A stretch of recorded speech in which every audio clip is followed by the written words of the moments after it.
హైదరాబాద్ లో ఎండలు భగ్గుమంటున్నాయి. రోజు రోజుకి పగటిపూట ఉష్ణోగ్రతలు పెరిగిపోతున్నాయి. నిత్యం రద్దీగా ఉండే రోడ్లు ఎండ తీవ్రతకు ఖాళీగా దర్శనమిస్తున్నాయి.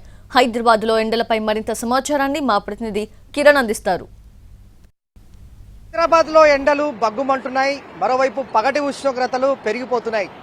ప్రజలు దీంతో అల్లాడిపోతున్నారు. హైదరాబాద్ లో చాలా చోట్ల రద్దీగా ఉండే ప్రాంతాలు కూడా ఎండ తీవ్రతకు వాహనదారులే కావచ్చు, అలాగే నగరవాసులు బయటికి రావాలంటేనే జంకుతున్నారు. ప్రస్తుతం మనము పాత బస్సులోని అఫ్జల్గంజ్ అలాగే నయాపుల్ వంతెన వద్ద ఉన్నాము. ఒకసారి చూడొచ్చు, నిర్మానుష్యంగా కనిపిస్తోంది. ఎండ తీవ్రత వల్ల నగరవాసులు అలాగే ప్రజలు కూడా బయటికి వచ్చేందుకు తీవ్ర స్థాయిలో కూడా ఇబ్బందులు ఎదుర్కొంటున్నారు.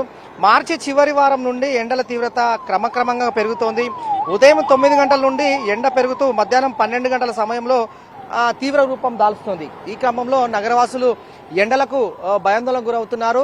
ఉపశమనం పొందేందుకు ఇటు శీతల పానీయాలను అలాగే శీతల పానీయాలు ఆశ్రయిస్తున్నప్పటికీ కూడా ఎండల తీవ్రతను మాత్రం తట్టుకోలేకపోతున్నారు. జనాలు ఇబ్బందులు పడుతున్నారు. హైదరాబాద్ జిల్లా వ్యాప్తంగా సగటున 38 నుండి 40 డిగ్రీల పగటి ఉష్ణోగ్రతలు నమోదవుతున్నాయంటే ఎండల తీవ్రత ఎంత ఉందో మనం గమనించవచ్చు. ఇక పలు చోట్ల పగటి ఉష్ణోగ్రతలు 40 డిగ్రీల వరకు కూడా నమోదు అవడంతో రోజు రోజుకు పెరుగుతున్న ఉష్ణోగ్రతల కారణంగా ప్రజలు అల్లాడిపోతున్నారు.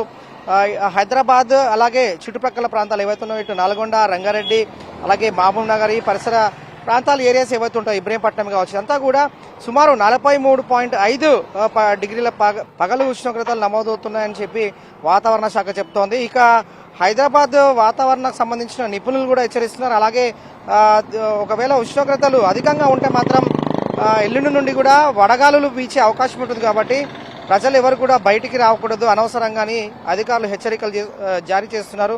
ఎండలు కూడా 2-3 డిగ్రీలు అధికంగానే ఉండడం వల్ల పెరిగే అవకాశం కూడా ఉంటుంది. కాబట్టి నగరవాసులు చాలా జాగ్రత్తలు పాటించాలని, బయటికి వెళ్లకూడదని తగిన జాగ్రత్తలు తీసుకోవాలని సూచిస్తా ఉన్నారు.